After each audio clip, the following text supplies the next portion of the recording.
Hello everyone. তো জানি তোমরা ভাবছো যে আমি এত সকালবেলায় সেজেগুজে কোথায় যাচ্ছি, তো সেটা তো একটু পরে বলছি। তার আগে আমাকে অবশ্যই বলো যে আমাকে এই ড্রেসটা পরে কেমন দেখতে লাগছে।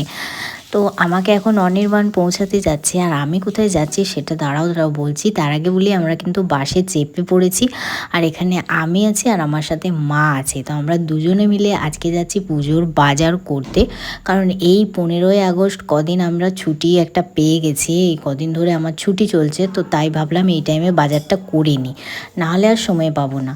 তো দোকানে ঢোকার আগে দুজনে কলা খেয়ে নিয়েছিলাম।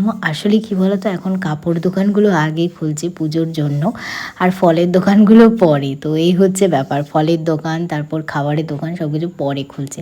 তোমাদেরকে দেখাই যে আজকে কে কে আছে আমাদের সাথে। যেমন আছে মাসি আছে, দিদা আছে, মেসো আছে, আর মামা একটু পরে আসবে। তো এখানে মোটামুটি আমাদের বাজার করা কমপ্লিট হয়ে গেছে, আর মানে আরও আছে। এই দোকানটার মোটামুটি কেনা শেষ হয়ে গেছে, তো আবার অন্য জায়গায় যাব। তো পুজোর বাজার আগে আগে করার একটাই উদ্দেশ্য, কি একটু ভিড়টা কম থাকে, আর সেই জন্য আর কি। আর বৃষ্টি কিন্তু পড়ছে, আর বৃষ্টির জন্য একটু বাজার ডাউনও আছে বলতে পারো, মানে একটু কম ভিড়।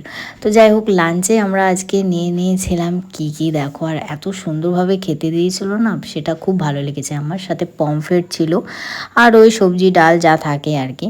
তো তারপরে আমরা আবার আরেকটা জায়গাতে চলে এলাম, তো সেটা হচ্ছে বিষ্ণুপুরের সিল্ক হাউস। তো এখান থেকে কিছু নেব। তো আমরা কতজন মিলে বাজার করতে এসেছি দেখো। এখান থেকে নেওয়া হয়েছিল দিদার জন্য একটা শাড়ি, আর আমার জন্য একটা শাড়ি। তো আমি কী কিনেছি, তো সেটা যদি তোমরা বলো দেখবে, তাহলে আমাকে কমেন্টে জানিও, আমি একটা ব্লগ বানাবো।